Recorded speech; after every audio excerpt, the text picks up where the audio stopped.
Hey guys, welcome to another Linux audio soliloquy video. In this video I would like to look a little bit at my claim that making music on Linux is actually amazing and show you a really honest look at the things that might not be perfect yet, but yeah, just so you can get a better understanding of what you expect when you would try Linux for yourself. And it's also at that point, I think, very interesting to just notice that this is super subjective, because on Linux there's so many different options, like different distributions, desktop environments, window managers. And then also I think the hardware plays a role. If you want to make music on Linux, you need to find an audio interface that is USB class compliant or has Linux drivers. And in my case, this is an RME Fireface, which I can operate entirely on the unit, so I don't need any software, and because it's class compliant, it works perfectly with Linux. That said, I think nowadays we're in a situation where you can basically use whatever distribution you want, as long as you have PipeWire and Wire Plumber installed and know some of the tricks to set up your system so that you have low latency audio, you're actually good to go. And what I want to show to you today is basically I have prepared on my screen some slides. And the first is, of course, this question, yeah, how good is it actually? And I would say it's actually pretty amazing already. And then I would say there's room for improvements though. And what I want to show you now is basically on my system, some things that can be improved. And so for this, I think we switch to Bitwig. Where is it? Here is it. Yeah, okay. And in Bitwig, what I want to show you is like some little minor annoyances that you run into when you make music on Linux. I know that it's similar in Ardor. I cannot say anything about other DAWs. I can only, the most experience I have, of course, with Bitwig and a little bit with Ardor. And the problems that I'm going to show you now are not limited to the plugins that I show you. They're actually a broader issue. I think some of them are probably related to Juice, also the framework that many plugin manufacturers use, but I'm showing you now. So one issue is, for instance, and let me make a new channel here, and then let's load up, for instance, the other Desert City plugin. This is just representative for this problem, right? Like many plugins really have this issue. So, and I'm talking about enlarging and resizing plugins. You see that this can be very slow to resize, redraw the user interface. Like even if you go very fast to the size that you want, it takes sometimes forever and blocks your computer in the process. But also I have to say that once you set it up in the size that you like, it's no problem anymore. Like I don't even notice this problem anymore in my day-to-day life. It's just like when you have to resize plugins, sometimes it's not as smooth as you might be used to from Windows or Mac OS or whatever. So that's one problem. And I think you can see it even more like extreme in, for instance, VCVRAC. VCVRAC behaves like if you enlarge the window, nothing happens.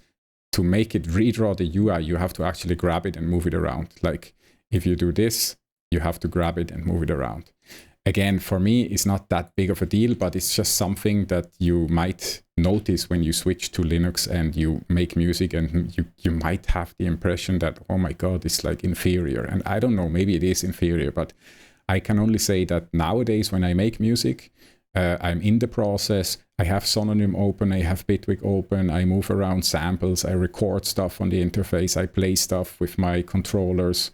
I don't notice that I'm on Linux anymore. It's for me the same experience that I have back then in macOS. But again, I also got maybe used to some things. And another thing that I want to show you is, for this I quickly have to terminate the session and reload it, because it only happens the first time when you open it. And it's actually really not a big deal. And the plugins that I know that do this, and there's a bunch of others also, are the plugins from UHE. So if you open them, you will see that they basically draw their UI in segments. So it's not that the whole UI just opens. It's like always in little steps, right? So if you would, let's say, Presswerk, I think if you open it the first time, like directly insert it, then this is not an issue, only if you have it already there and you load it. Other plugins are really super snappy, no problems there. This is not something that is it doesn't happen with many plugins, and it's also not a big deal. But that's something that I wanted to show you. And then I think something else that I have on my list here is I think some of the things are basically my responsibility, right? They happen not because of someone made a bad job or some product is bad. It's just really a personal choice. And this is around technologies that you might not know when you come to Linux. But I, of course, made my experiences with them. And in some cases, I know that there would be better options available than what I use. But I still decide not to use that option because, for instance, in my case, I like to use most of the apps from the GNOME ecosystem because I really like the way that this stuff works, how it behaves, how it looks like. And that's why, for instance, the next example that I want to show you with stuff that's not ideal is about a PipeWire patch bay called Helvum. And as you just saw now, I zoomed in a little bit and now it starts to behave weirdly. But that's actually what I wanted to demonstrate. Like, there are issues with this app in particular if you want to move around stuff and zoom in and out, it will be buggy. But other than that, like what you see here is, for instance, my audio interface, and I have routed the microphone into OBS. I could route anything here. I could route a browser, a game, or whatever and record directly in OBS, or I could route this to Bitwig and record it in Bitwig. So it is actually an amazing tool, but it is a little bit buggy. I think it's also currently unmaintained, so I will leave a link in the description if you're a developer and you want to help. I think they would be happy to hear from you. But that's just what I wanted to say. Like, I think not all the things that people say are annoying are actually the end of the road. I think you have many options in Linux, and some of the decisions you make, of course, have an impact on how good your experience is. And I, for instance, know that Helvum, this patch bay that I'm using here, this is made with GTK, with the toolkit for the GNOME desktop environment. And I know that there's another tool out there that is made with the Qt framework from the KDE environment, and is actually much better than this, but I just don't like how it looks, and that's why I go with this, and I accept this limitation. I think others would maybe be super annoyed about how it behaves, but for me, I just know how it behaves and just work around it. So that's another thing. And then, the next step that I prepared basically on my presentation is to show you what I did to achieve the situation that I have right now that I call a really good experience, right? And as you might know, I am on Arch Linux now. I started with Manjaro back then. Manjaro is an Arch-based distro, and I deliberately chose that because I wanted to learn about Arch Linux, particularly with the Arch Wiki. And in the beginning, I experimented a lot and tried out things like, for instance, at a certain point, I had all the applications and the PipeWire routings that I want pre-configured, so that when I opened OBS, for instance, that already the microphone would be routed and all that stuff. Nowadays, I don't do that anymore because I think it's not necessary. And the setup that I am showing you now, I will show you a list now, is actually very simple in that sense that I just installed Arch Linux with the real-time kernel. Again, maybe I can make a video about that in the future, talking about why I use the real-time kernel and what I think is the advantage over the normal kernel. But it's actually not a big difference, so you can also go with the normal kernel.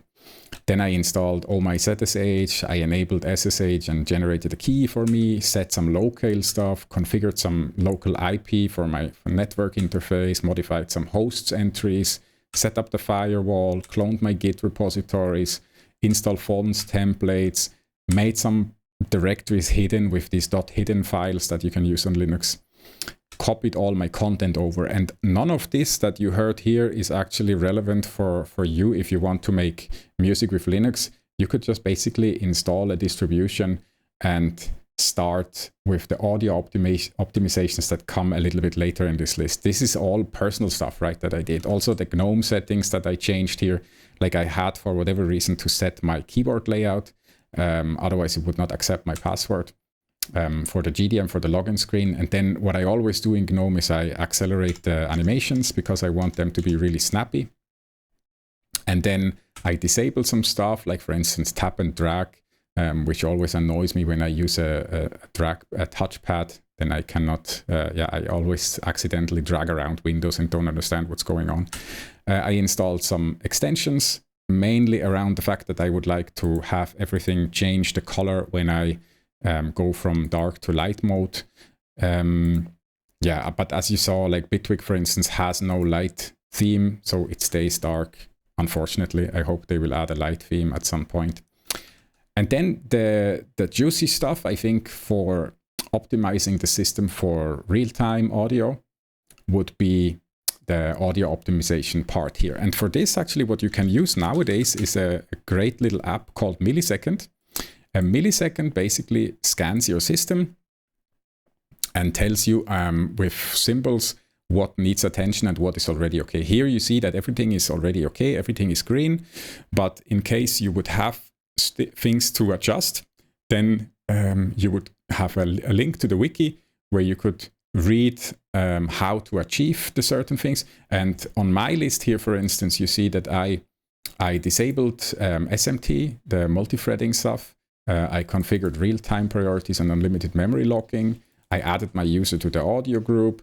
Then I adjusted some limits and made sure that they actually work. And I also set the VM swappiness to 10. And that's basically everything I did to achieve low latency audio and a really good performance for recording and making music on my system. So it's not a lot actually. And this Millisecond app is really a great help. So I think if you install whatever distribution you like with whatever desktop environment or window manager you like, you put your DAW on it, you install some plugins, you run the Millisecond app, you tweak some parameters, and that's actually it. You're good to go. You already have a great audio workstation. The rest on this list is actually just, basically installation stuff like Pacman packages, Flatpak packages, Bitwarden configuration, Zen Browser, Thunderbird, Quadlibet, Bitwig, the plugins, Sononym, TouchOSC, OBS and the stream controller, and then some Inkscape stuff and the backup that I configured. And so that's basically everything I did to achieve the situation that I have right now. And I think with that, that's actually already everything I wanted to say. I wanted to say that the experience is amazing, at least subjectively for me. There are some things that can be improved, but when you look at how things improved over the couple of last years, I think in a bunch of months, it will be even better than right now and almost perfect with some of the advantages that you only have on Linux. Like for instance, that you have so many options to choose from that you can make almost everything happen if you read a little bit and learn about it a little bit. So I think it's really amazing. You should try it if you haven't tried it.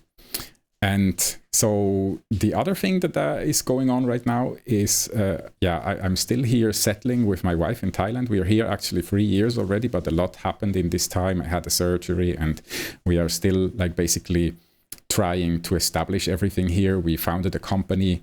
We renovated a building that we will use to sell ice cream. We are building a sauna. So there's lots of stuff going on. And I also, of course, would like to continue to make these videos. I need to invest time into the Linux Audio plugin development initiative.